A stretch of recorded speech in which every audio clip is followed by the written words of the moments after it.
Good afternoon. Welcome to Spy Chat. I'm Amanda Olkey, Director of Adult Education at the International Spy Museum in Washington, D.C. We have two terrific speakers that I'm going to introduce in just a minute today. But first, I want to thank our incredible sponsor, John Bodie and Bodie Aviation. Bodie Aviation has supported a number of our programs. We really can't do these sort of events without wonderful people like John Bodie and companies like Bodie Aviation. So thank you so much.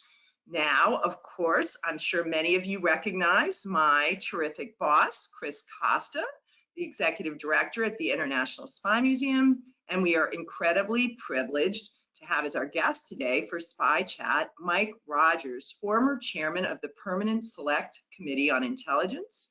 Chairman Rogers is a former member of Congress representing Michigan's 8th Congressional District.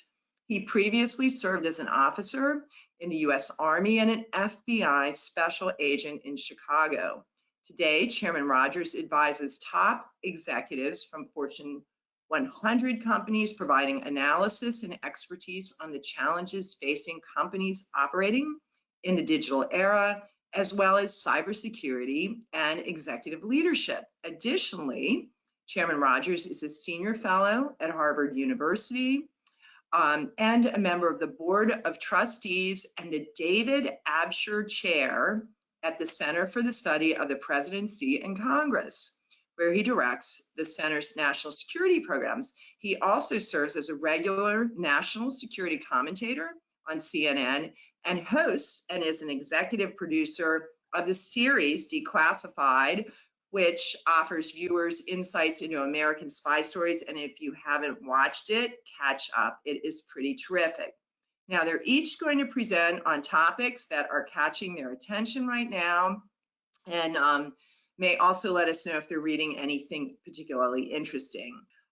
So I just really am delighted to have these two incredible speakers with us today. So I'm going to go away and turn this over to Chris. Thank you so much.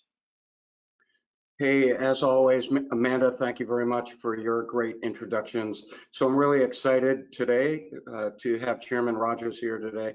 Very much looking forward to the questions and answers in hearing his thoughts on national security issues that are taking place in the media and elsewhere.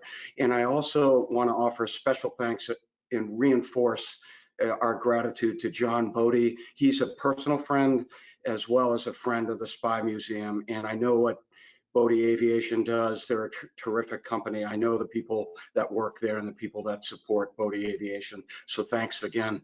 So without further ado, I want to jump right in with two international stories that I'm tracking, and they take place in Germany.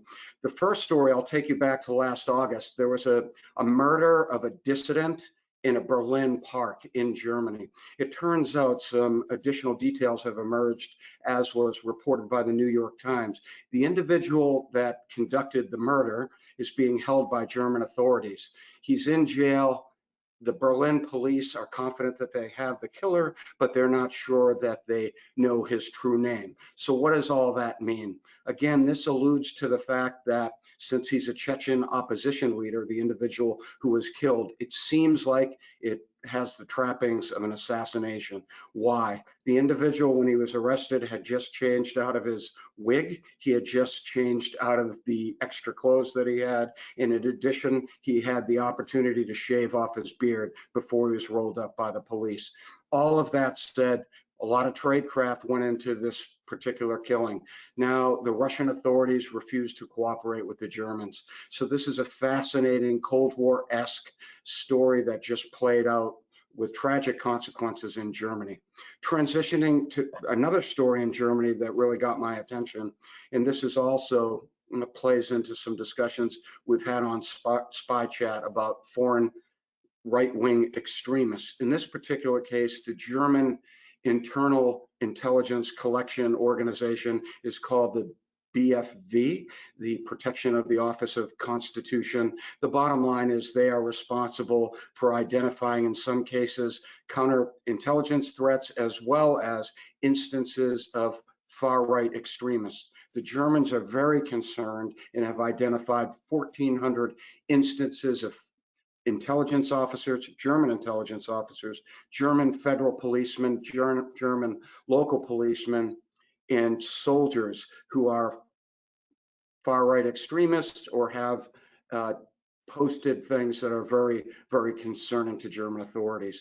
And that really transitions to a story at home that I think many of us might be tracking here in the United States, and that has to do with the FBI charges of 6 individuals that were conspiring to kidnap, alarmingly, the governor of Michigan. I'm sure we'll hear the chairman's perspective, having come from Michigan and representing Michigan. That said, these militia members seem to be adhering to far-right extremist ideologies. They are also operating in the far-right milieu of militia movements. It's a fascinating story. 7 other individuals were arrested on state charges. I'm talking about preparations of IEDs, improvised explosive devices, going to fire ranges, which is certainly is not illegal, but if you're planning to conduct some kind of operation or seizure of the state house in Michigan and overthrowing the state government, that is very concerning to officials. Now, I also want to point out that that case wouldn't have come to the fore without the FBI employing confidential informants in undercover employees of the FBI. It's a fascinating case to pay attention to. The next story I want to talk about and focus your attention on is a counterintelligence story that took place in New York City. Very interesting story because we've talked about the threat and the aggressiveness of the Chinese Ministry of State Security. In other words, Chinese espionage services. We've talked about the fact that the FBI opens a case every 8 or 10 hours against China. So this case, an NYPD police officer, was accused of spying on Tibetans, dissidents, for the country of China. Now, this is fascinating. This particular police officer was a naturalized citizen. He came from China, but he was ethnic Tibetan. And it seems the Chinese developed him and recruited him to collect information on the dissident population, in quotes, in New York City, and also use him as an influencer. Now, parenthetically, I will just note that this individual, this NYPD individual, is also in the Army Reserves, a staff sergeant. He holds a secret security clearance. The NYPD commissioner said he violated multiple oaths. So this is clearly alarming in its scope and something we haven't seen recently. The next report that got my attention shouldn't surprise folks that tie into Spy Chat. I want to talk about ISIS for a moment. An article caught my attention in the Wall Street Journal that talked about ISIS being flush with money, somewhere between 100 and 300 million dollars. What's important to note, although the physical caliphate has gone away in Syria and Iraq, ISIS is in essence developing a rural insurgency, and they have the money to do that. And that's exactly what the Wall Street Journal article pointed to. So I found that an interesting article, something for us to pay attention to this year. Also, transitioning to detainee issues. We've talked about the idea that there were US foreign fighters that were being held by the Syrian Democratic Forces, the Kurds, our allies over in Syria. The United States believes that they have brought back to the United States for trial the last of the foreign fighters that are American citizens. And that's a good news story. 4 individuals recently came back to the United States to face trial here in America. It's important to note that the numbers are something like 27 foreign fighters were brought back to the United States. Of the 27, 10 are going to be prosecuted, and 17 are family members. I think this is a good news story about justice. And certainly when I was in the US government, we urged our foreign partners to take home their foreign fighters and prosecute them to the extent they could be prosecuted back in capitals throughout the world, in particular in Europe. And another story I want to follow up on, really an important story that I've talked about and I've foot stomped on several times. The Islamic State Beatles jailers. You remember the Beatles was a small cell of 4 individuals from the United Kingdom that had strong accents, and they were responsible as jailers for American hostages as well as some foreign hostages, and they certainly were implicated for brutal treatment of hostages. And I've been talking about this case for some time recently, and finally those 2 British citizens came to the United States to be prosecuted. They were brought to the United States. The United Kingdom has cooperated with U.S. Department of Justice authorities, and this is certainly good from the family's point of view. And I want to highlight the family members, James Foley, Stephen Sotloff, the families of Kayla Mueller and Peter Kasich. They were brutally murdered by this cell. And there were foreigners that also were murdered as a result of this particular cell. So I think that is good news story. We'll be tracking the trial, and we'll see where they end up. So the final 2 stories, and then I will wrap up in brief.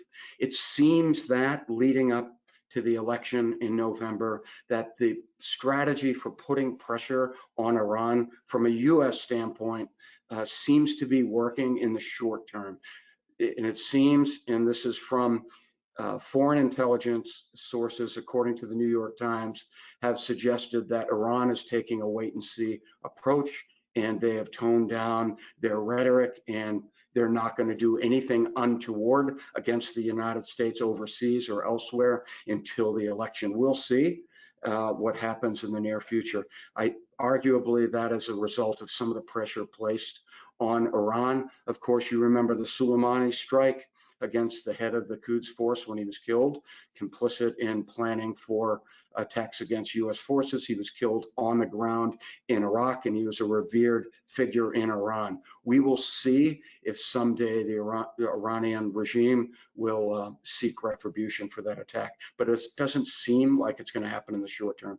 And the last story, just to close out, Edward Snowden. We talked about him last month in a different context. It seems that a federal court judge has said he will essentially not receive all of the proceeds as a result of him writing a book in excess of $5 million because he didn't go through the appropriate channels to ensure that there weren't any classified in his book and in his speaking engagements. No surprise if you follow the Snowden case.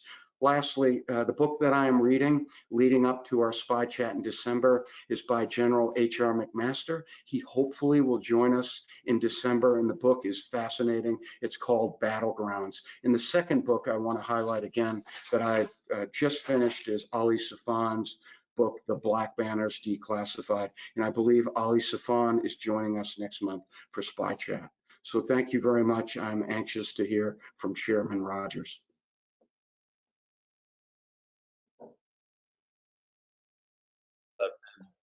Thank you for that, and thanks for the rundown of the recent activities. As I think everybody can see, this is a business that is always going to be busy. Anytime that you have adversaries around the world, and we happen to be the one place that people aspire to get to, that means that we're going to be a target for bad people doing bad things. So thanks for that update, Chris. I thought I'd do something a little different today, talk about something different and the 5G debate and what that means and why people are pushing back at TikTok and what it means to the Communist Party of China and their interest in being data dominant in the world by 2025.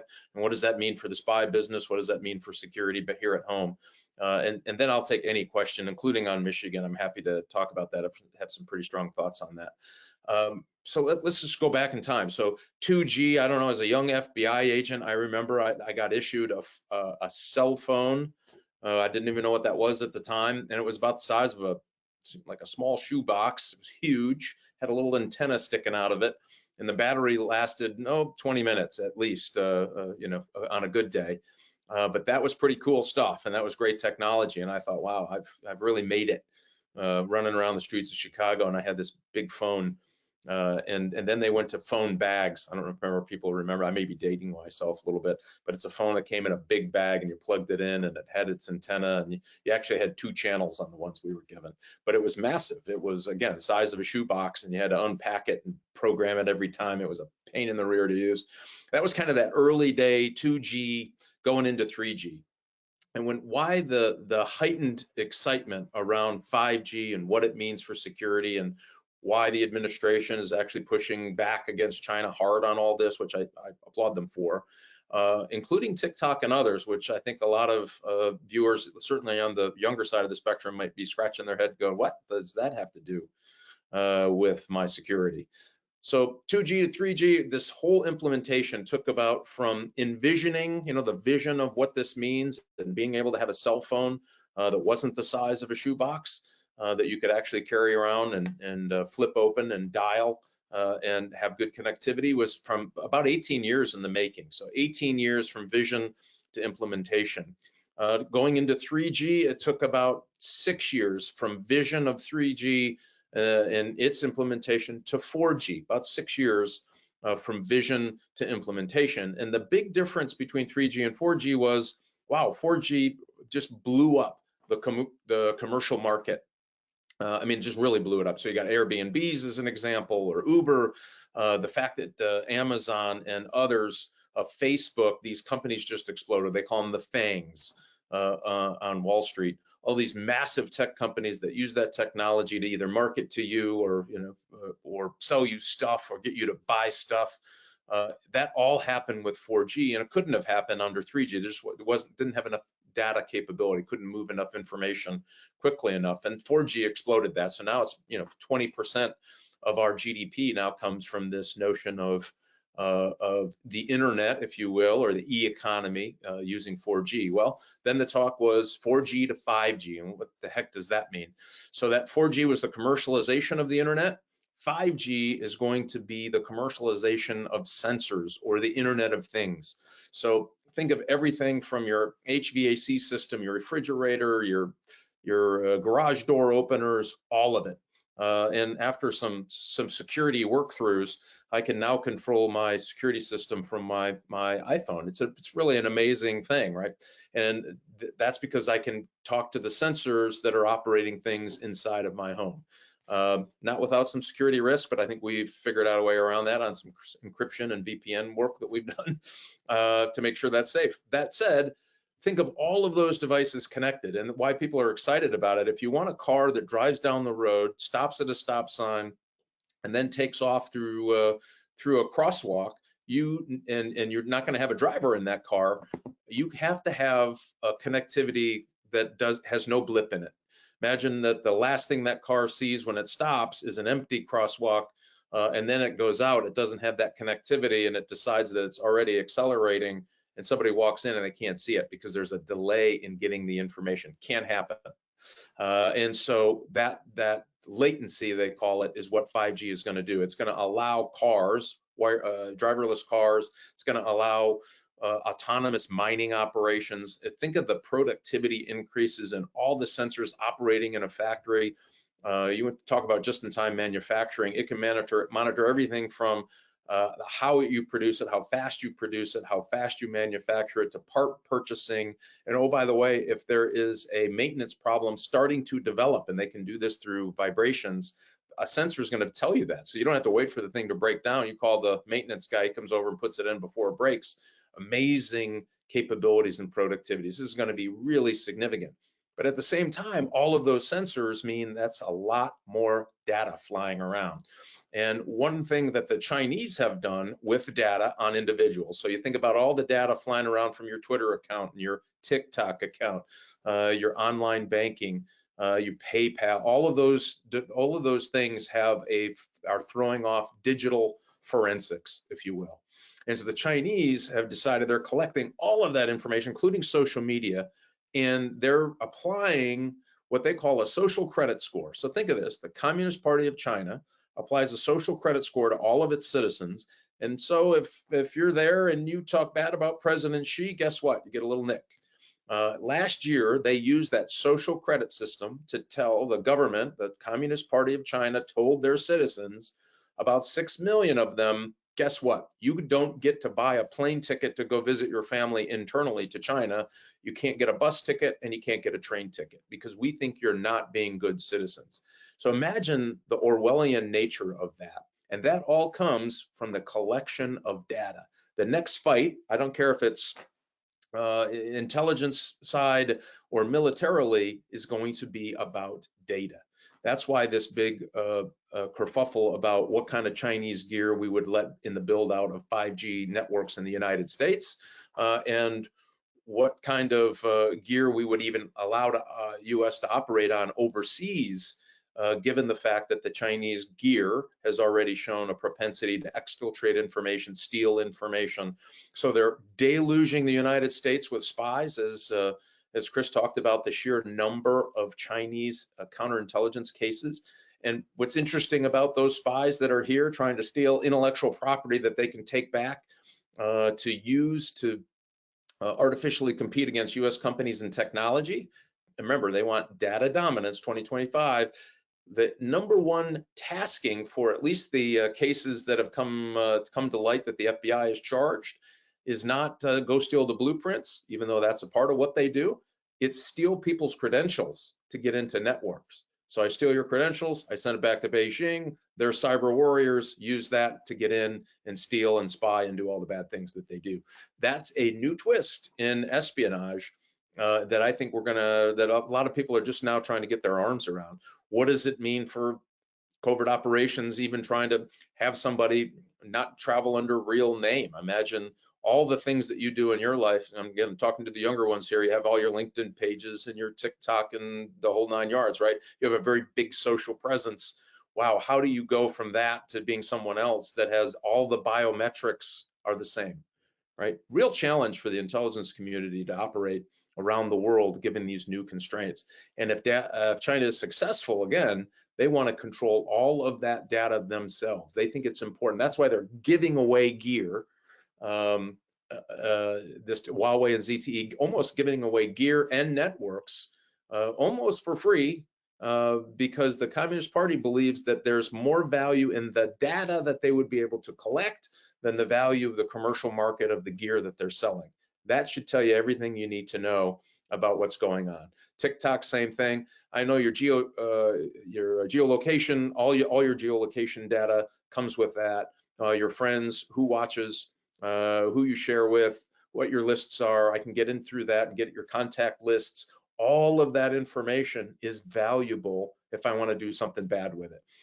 And we know that the Chinese probably aren't going to do something good with it. And so this concern about, hey, do we want all that data flying over to Beijing, even on US citizens? And the answer is probably no. And that's why I think the administration has come out so aggressively. So it will fundamentally change the way we fight wars and do intelligence. Just quickly on the war front, the US military is very, very concerned about this because they have now, we will be the most connected military in the world. And think of all the sensors that will be on a young platoon leader and his platoon, even if they're out engaging in a combat environment. Everything from your vital signs, to include, by the way, if soldiers need more water, right? Are they getting dehydrated? Think of the sensors that can tell their commanders and their leaders, hey, you've got a few folks that aren't paying attention to their hydration. You better do that if you don't want them to be off the battlefield. Sickness, disease, wounds, all of that can be done through sensoring all your equipment. So now I'm making a decision in a split second using my mortar tubes, my machine guns, and my unit command and control as I'm trying to move to contact with the enemy. All of that is going to be censored. And so they're trying to figure out, how do we do this? And by the way, he who or she who makes the decision quickest on the battlefield is likely going to win that fight. And so that data is being used to make instantaneous decisions and give that data back to commanders. And as a young Army guy, I always say I got more out of the Army than the Army ever got out of me. But you could always stop and pull out the map and take a slug of water and think through your problem set. Not in the modern battlefield. You're not going to have that luxury. And so that data control becomes important. And again, as I said in intelligence, if I can get all the data surrounding you and collect it, it's a lot easier for me to understand who you are and what your weaknesses are. And can I recruit you to do bad things, number one? Or two, I just steal it when you get sloppy on emails and other things, I'll just steal that data, and I will be able to put a package into policymakers based on intelligence that will just blow your doors off, right? From what we used to have to do. So I think that spying and espionage is going to change. It already is changing. In some cases, when you looked at the ghost story issue of the Russians in the past, they were getting away from electronic communications. Actually, some of their agents that were operating here in the United States, that was the case where the illegals case where they put people here under pseudonyms, tried to assume the roles of Americans, and then build out their networks over what they were hoping is the course of decades to infiltrate the US government, universities, think tanks, and other things. And so that was all going well, except they had their agents were not well trained at that time. Remember, this would have been about 2010 in computer usage, and so they were having all massive problems. And a lot of it went back to old brush passes and physical meets and ways that they could get around electronic surveillance by conducting spy activities. Well, you look at the new environment. I mean, with cameras and what's China's doing on biometrics and the camera placement in China, pretty tough to operate in that environment, given all of the things that are connected. And the reason their AI algorithms are doing so well is because your AI algorithm gets smart on big databases. So if I can run all of that data through my AI algorithm, it gets smarter, right? That's the whole purpose of an AI algorithm and machine learning. And so what happens is it gets smarter and smarter. We don't have databases in the United States that are that big, candidly. The government doesn't do the kinds of things that Snowden and his FSB handler outside of Moscow today would have you believe.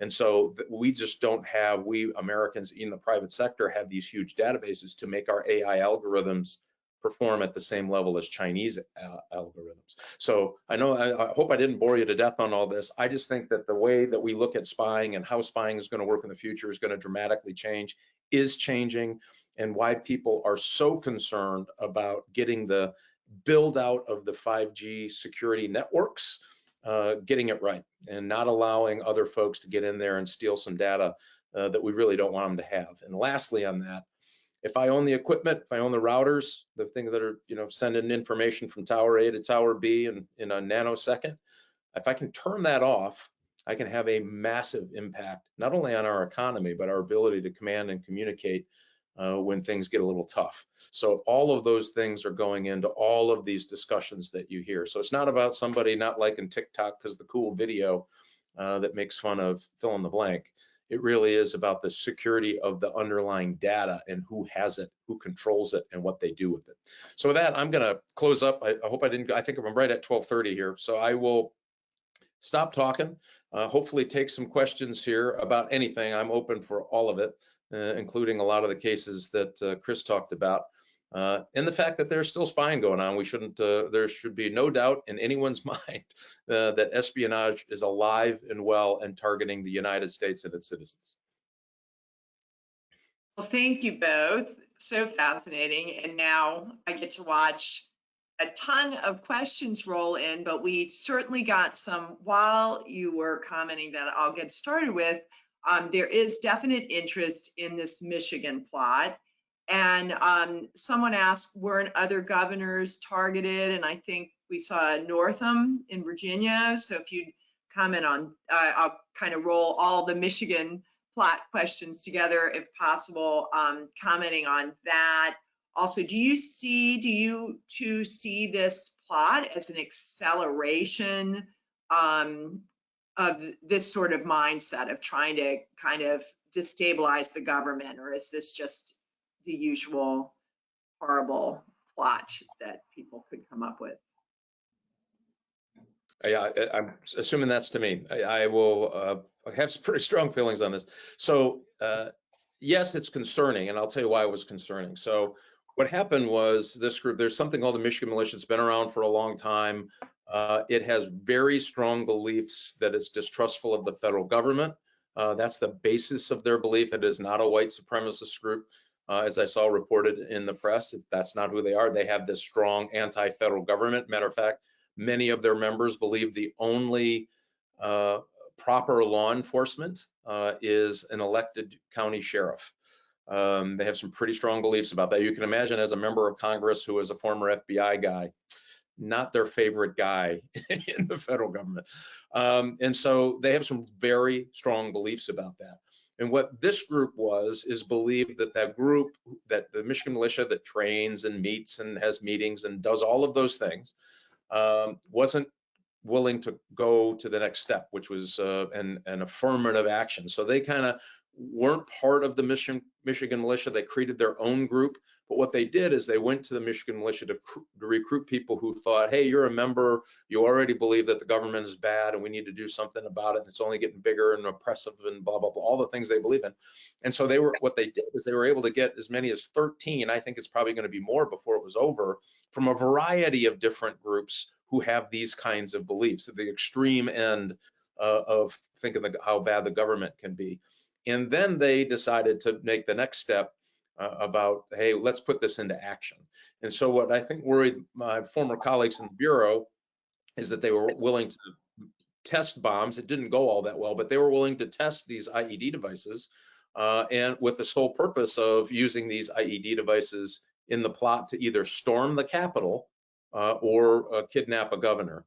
And so I think they moved toward the governor because they couldn't recruit enough people that they felt that they needed to storm the Capitol. And so again, remember, this isn't, I hope people, this is the easiest thing to condemn. I don't care what party you are in. These people were talking about overthrowing the government and kidnapping an elected official.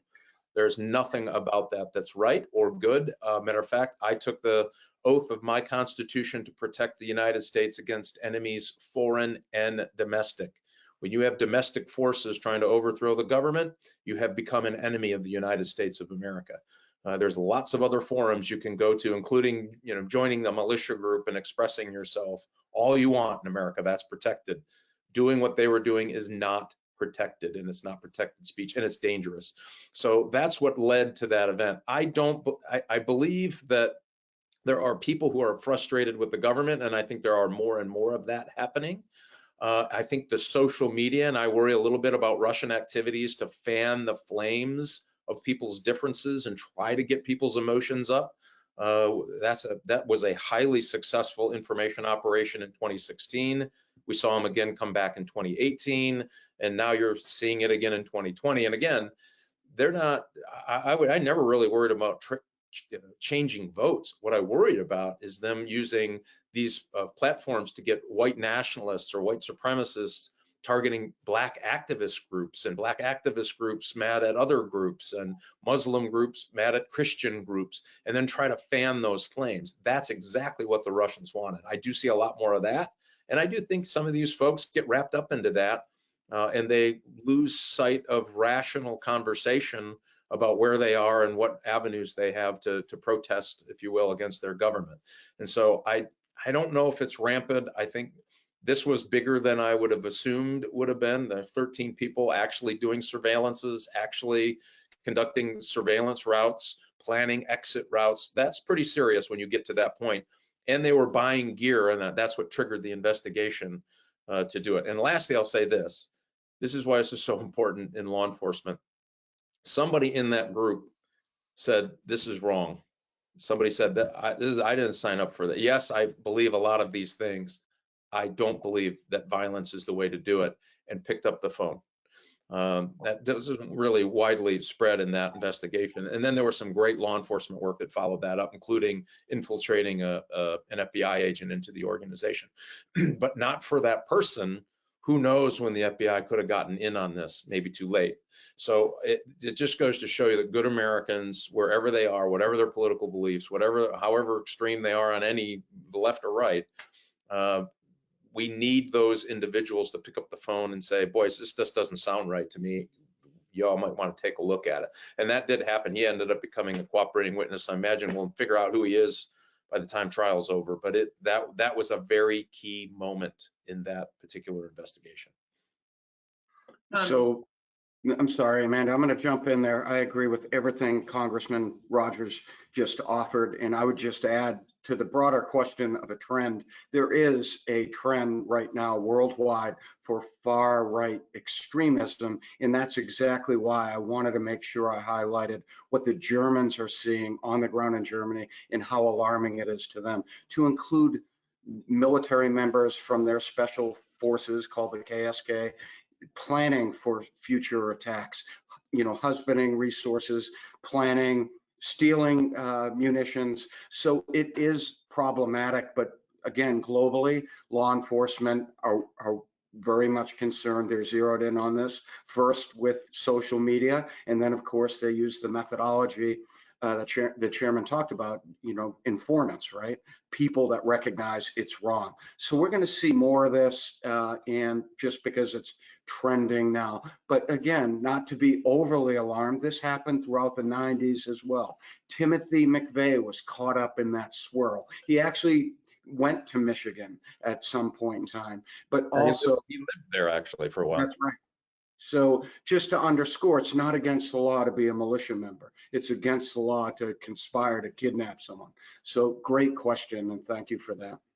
And that plays into another question. We have a bunch about the Michigan plot. As you can imagine, someone asking if there was any connection with the Oklahoma City bombing. So what they think happened with Timothy McVeigh and a guy named Terry Nichols is that they were up in Michigan. They had been exposed to the Michigan militia. And again, they were a little turned off that they weren't more activity related, meaning moving to violence.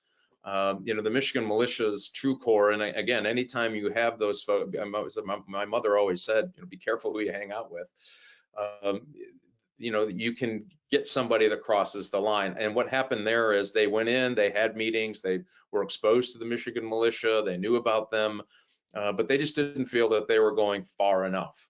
And so they split off. And absolutely remember that kind of school of thought is in and of itself a little dangerous, that I'm arming myself because I'm afraid of my government to the point that I need to arm myself and protect it in the sense that they're going to come get me someday, right?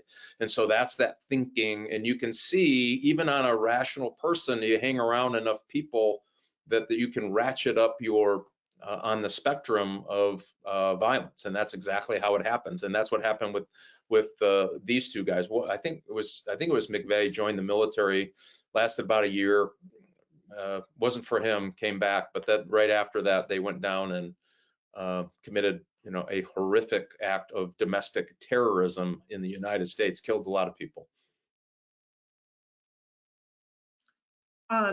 Also, this was interesting. In news reports, we've been seeing the suggestion that the FBI operative or agent who infiltrated this group, the defense is saying, oh, well, that person was encouraging the plotters to become more violent and more aggressive, which is always an interesting thing to me in sort of false flag or operations of this sort. Like how violent would they become without being pushed?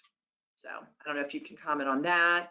I'm happy to talk about this. So one of the things that if you read the affidavits, it's pretty clear that there are lots of conversations even before the undercover agent was introduced that were recorded about plans and activities. And so they had already taken steps. The 13, they called themselves some name, and I forget what it is now, candidly, and I'll try to forget it. They had these conversations. They talked about storming the Capitol. They talked about recruiting up to 200 people to storm the Capitol and take it over and do what they wanted to do. Same with the planning for the kidnapping. That all happened prior to the introduction of the FBI agent. The FBI agent's introduction was because they expressed an interest in getting certain weapons and other things and gear. And so you don't want them to go out and do that on the open market. So the case agents, in my mind, rightly so, decided, hey, if that's what they want and we're not sure we have enough yet, let's see if they'll buy it from us, right? They're already interested in buying it. So yes, I think every defense case, and when I was an FBI agent, they always said you entrapped me. I never, there's no guilt, innocent people or no guilty people in prison, we used to say. Everybody was entrapped. But I really do believe that they were very careful about the spectrum and how they conducted the investigation when they introduced the FBI. I don't think it's going to carry much weight. So I have to tread carefully because Chairman Rogers was in the FBI, but I would just reinforce that point. And I've talked to foreign security services that do not have the authorities to do the undercover methodology. And they said to me privately how hamstrung they feel that they cannot employ the same methodology the United States uses. And every defense attorney will, again, say my client was entrapped. But I know from observing the training of FBI undercovers that they have to offer consistent opportunities and frequent opportunities of off ramps for that individual to say, you know what, I don't want to put the bomb in the car. But I'll tell you what, every jihadist that has been arrested in an undercover sting in New York City that I'm most familiar with, they had the opportunity. When they put on the suicide vest that was actually inert, they had multiple opportunities to wave off. So I would just underscore that it's tried and true, and other countries wish that they could employ the methodology that our intelligence services, the FBI in particular, employ. Yeah, and if I just may add, it adds a degree of safety because remember, they were talking about buying dangerous things. And as Chris alluded to, an inert vest is in a safety precaution. They were going to buy a vest. They were going to get a bomb. Let's give them one that won't work. And so that's why that undercover piece of that to me is so important. It really is a safety component moving forward with these big, dangerous, complex investigations. I think that's such a great point to underline, the off ramps. So thank you both for bringing that up. This is a question from a retired Michigan State Police commander. And he says Michigan has a history of having far right wing groups and Michigan militia and the Ku Klux Klan. And so the FBI has identified far right wing groups as significant concerns. So to what degree do you two know that the FBI is sharing intelligence and providing training to state, county, and local law enforcement? Well, it's my understanding in this case, that the state police were engaged pretty early in it because of the security of the governor herself, which is the right decision. You want to make sure that they are fully aware of the threat because the FBI might not know all of the degrees of the threat, or if it was there an offshoot group, or there's a whole bunch of reasons why that made really good sense to me to do that. The FBI is never great about sharing information. That's rightly or wrongly. I think the training piece is they're getting better about offering the training piece, including on kind of these white nationalist groups that seem to be growing, at least in they're not huge, they're not everywhere. I think if you listen to the media, it sounds like there's 90% of Americans fall into these categories. It's not true. They are small. But what's happening is these small pockets are getting dangerous and they're getting more radicalized. That piece, I think there is training that's offered to the different law enforcement agencies around the states. And some of this is a matter of those law enforcement agencies picking up the phone too and saying, hey, I'd like some help. I'd like some training. That makes life for those FBI folks that do that really so much easier than knocking on the door and say, hey, I'm with the federal government. I'm here to help you. We all know how that goes, and I know that state police commander knows how that goes. So it really is kind of a two-way street, but I do know there's training available. I don't know how widespread it's being availed, but I do know it's available. If I could just jump in there, I wasn't going to mention this, but I do have a vignette about Michigan. And first of all, to the state trooper commander, thanks for your service. I thought I was going to be a state trooper. I ended up doing this, but all of that said, early in the 1990s, I did have a lot of experience on the ground in Michigan, of all places. Love the Michiganders, I think they refer to themselves as. And we spent a lot of time doing an unconventional warfare exercise, meeting military guys, doing things that would otherwise look illegal.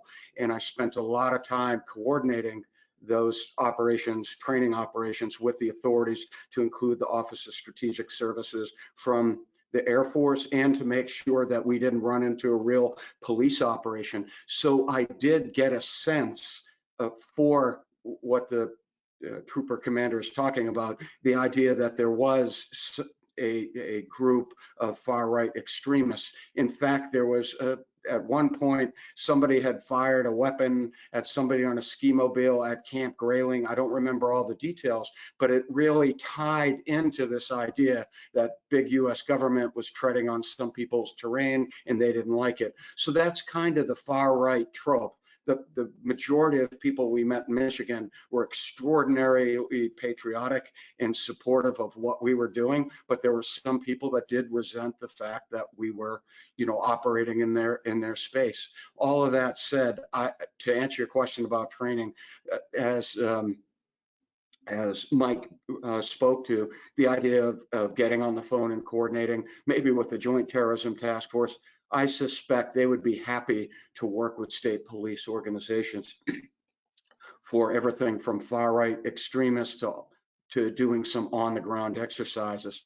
But that's just a guess on my part. Thank you very much for the question. Okay, so we're going to move over into more the digital cyber realm. A question about, the U.S. has known about Chinese tech threats for a long time. Why did it take so long to get tough on Huawei? Which I just ruined the pronunciation, forgive me. Yeah, Huawei. So it's Huawei and ZTE are the two main concerns. I have to tell you, so my colleague and I, Dutch Ruppersberger, Democrat from Maryland, he was the vice chairman, I was the chairman. We realized early on that we had a problem and nobody was talking about it. So we released a report. So we started an investigation. I launched the investigation with Dutch. And it was probably early 2010. The full report came out in 2012. Think about this, not that long ago, where we said, hey, we have a problem here. And people attacked us for a whole host of reasons, saying, mostly commercial space, because remember in early, 2010, 11, 12, it was the gold rush for companies to run to China, right? Everybody was going to get filthy rich and the companies were going to grow and everything was going to be wonderful and hunky-dory. Nobody wanted to hear that the Chinese Communist Party was trying to build out this network that they saw as a collection platform in the future. Just didn't want to hear it. And it just took time. And by the way, this wasn't a Republican or a Democrat thing. The Bush administration said, it's too complicated. The Obama administration said, not really interested. I will give the Trump administration credit. They kind of grabbed onto this, mainly because it was getting so acute. I mean, the theft of intellectual property was getting so great. And so a lot of this pushback came from the private sector, these big international companies who were more interested in being there and being on the commercial scene in China than trying to deal with this really hard, thorny problem. And that really is the facts of that matter, unfortunately. And so it just took a little bit of oomph. And like I said, I've spent the last 5 years traveling to our Five Eye counterparts, our intelligence and defense folks that we work with, and parliaments.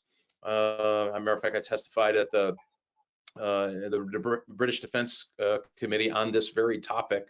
Oh gosh, maybe 4 or 5 months ago now, and then had some follow-up with them about, hey, why this is important. And so we had to even convince our allies, people who had the tightest intelligence relationships with in the world, share a bunch, that Huawei was bad. And we were offering these security things. And because we had compartmentalized in our own intelligence services, all the information wasn't getting out, and it was a mess. So I do think now people kind of have sat back and said, oops, this, Houston, we have a problem, that they are clearly up to no good, and we're going to have to do something about it. It's a little late in the game, but I always say in something like this, better late than never. Nothing further on that. Okay. Great articulation. I hate when I interrupt you.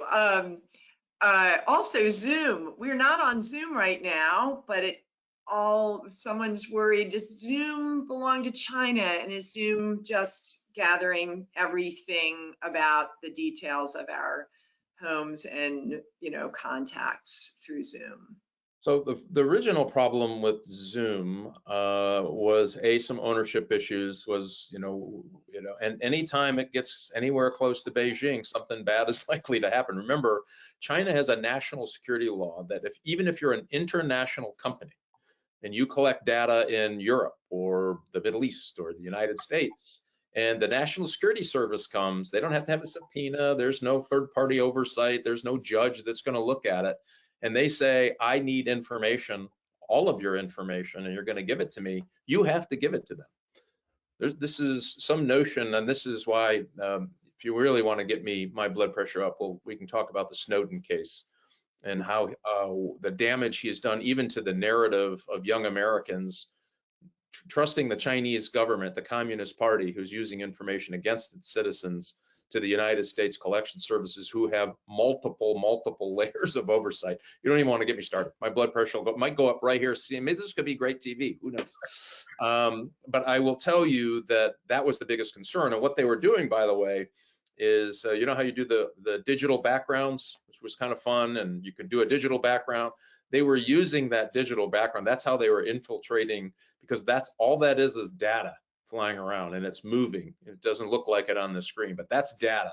When you have that much data that's laying behind you, passing through your computer, there are miles and miles of opportunities to jump in there to do bad things. And so actually, if you remember, the government came out first and said, hey, no more, don't put those that data screens behind you. Don't put the screenshots or whatever you call them behind you, because that's where they were infiltrating.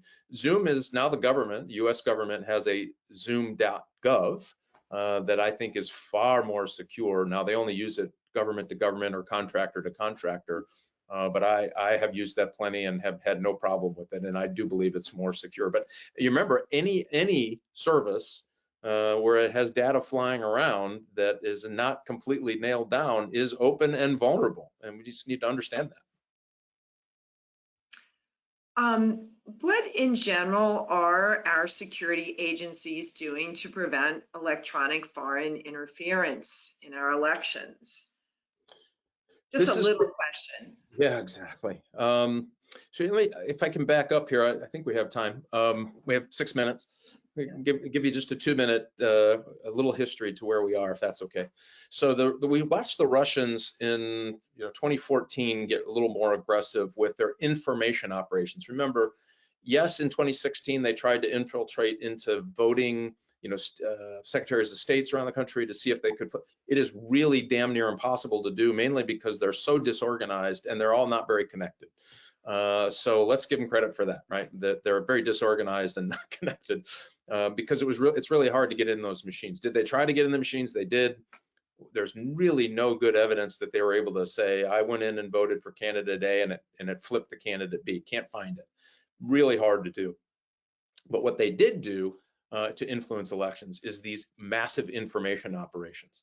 Again, they were trying to make sure that Americans didn't like each other very much going into the election. And the more we don't like each other, the more chaos that there is, the better off for them. And we've watched them do this over the years. So in 2014, this was a really interesting case. The German rotation in NATO was going into Lithuania. And if you know certainly the troubled history of the Germans in Lithuania, since the 1940s and 30s. And so what the Russians did was very smart. They created what we would now, I guess, call fake news stories, and then planted those stories that said German Russian soldiers, when they got to Lithuania, had raped a 14-year-old ethnic Russian girl. This is where we really saw this, and it had an impact. Well, given the history, given the emotions, this inflamed, and people were saying, get the Germans out. And why would the Russians do that?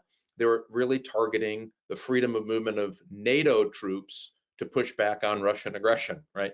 And so if you think about it, a very smart information operation, dangerous, got people whizzed up. Took them a while to figure out what happened. Then they were able to straighten that out. By the way, there was never any German soldier in Lithuania that did anything of the sort, right? That never happened. And so what we saw was they did it, they used these information operations in what were ethnic speaking Russian countries, expats and diaspora.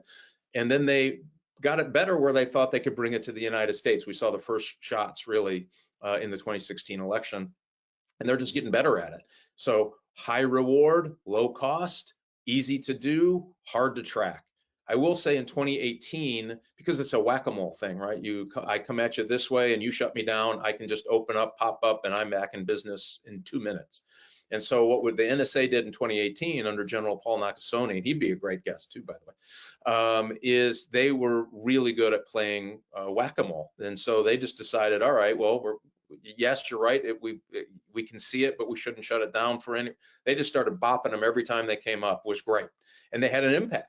And so you're going to see try more of that in 2020, but we have other nations now have decided, wow, remember, easy to do, relatively easy to do, low risk, high reward. And we watch the Russians do this in the Catalonia in Spain. And so they'll take something that's real, a real kernel of information, throw some gas on it. And so, yes, we had some racial divisions. We had some really deep political divisions in this country, and it was flaring up. They say, oh, that's our chance. Let's build on that chaos. I would look more for that kind of activity than I would for them. I mean, pretty good getting back to the states, telling them how to protect themselves. States are doing a pretty good job of electronic voting machines. Doesn't mean it can't happen, but I think we're better off at that. What we're not good at is this notion of social information operations targeted at us because we believe A or B or C or D. And that's what they've become good at, I think, to our detriment. And the longer we don't like each other as Americans, the more successful they're going to be. And that's why we got to get back to listen, for all our differences, there is no better country on the face of the earth than the United States of America, and no place in the world that you can advance, come from nothing and no title and advance, Barack Obama to be president of the United States. Where else in the world can that happen? It can't. And we ought to take a note, even with our disagreements, and understand how important that is to who we are and what our future is versus all these other people trying to guide our thoughts. Chris, that is very inspiring. Do you want to say something inspiring as well before we wrap up? I don't know if it'll be inspiring, but it's a great opportunity. First of all, Chairman Rogers did an amazing job of outlining the 5G vulnerabilities much better than I could have, which is why I stayed absolutely silent and listened and learned. I'd love to spend another couple hours talking about a range of issues, but I want to underscore a couple points. First of all, if you're interested in the ghost stories, it occurred to me that we have artifacts from that amazing FBI story. And if you've listened to some of my presentations in the past on disinformation and active measures, you'll note that Putin was very, very angry with the disruption of that operation. And in fact, some of the operations he continues really emanate back to his embarrassment for the disruption of those Russian 10 individuals being picked up by our capable security services, the FBI. So we have the artifacts, we tell that story. We also offer the story of Snowden here at the Spy Museum, and we talk about active measures, and we have artifacts that talk about Soviet operations and Russian assassination or WED operations. So this should just be really a departure point for getting people to the Spy Museum, and I really appreciate the discussion that we had today. So I'll kick it back to Amanda. Can I just jump in? By the way, for all of you listening, please support the Spy Museum. Like everybody, this has been a tough time for the museum. You can't show up at the bus loads to go through. It is really a remarkable accounting of our history and the importance of intelligence and how intelligence has been used in the past and used today. So if you are so inclined, please reach out, find a way to support them. We need this museum. It's really, really important. And it would show the difference between somebody like a Snowden, and they'll tell that story, and any other spy that works against the United States. Really important stuff. So I hope you'll support the museum in any way that you can. And I'm proud to play a small little part in supporting the museum. And I'm a big believer in the work that all of the staff there does. Really incredible. Thanks, Chris and staff and Amanda and crew. And crew. Thank you, all of you. Thanks. You can easily contribute to Mission Resilience on our website, which I wasn't going to pitch, but thank you very much, Chairman Rogers, for saying that, because what I was going to do is focus on thanking so much John Bodie and Bodie Aviation once again for making this program possible. Could not appreciate Bodie Aviation more. And I also wanted to tell you about two cool upcoming programs that we have. One is this evening at 5:30, and it's for families. And you can learn a bit about disguise with John and Mendez and learn some makeup tricks. So Chris, you know, if you want to come on to the next program with me with a big bruise, I mean, apparently you can learn that this evening at 5:30. And then we have, not that you should, and then we have a really amazing panel on Monday, October 26th at 6:30, and that features women FBI officers like Amy Hess and Cassandra Chandler, CIA, these are formers, Jung Pak, Karen Schaefer, just an amazing, amazing group of women, and Mary Legere. So it's just going to be action-packed, power-packed panel. So come join us for other programs. Thank you so much for being here today. And thank you, Chairman Rogers. And thank you, Chris Costa. Always a pleasure. Amanda. And thank you, everybody.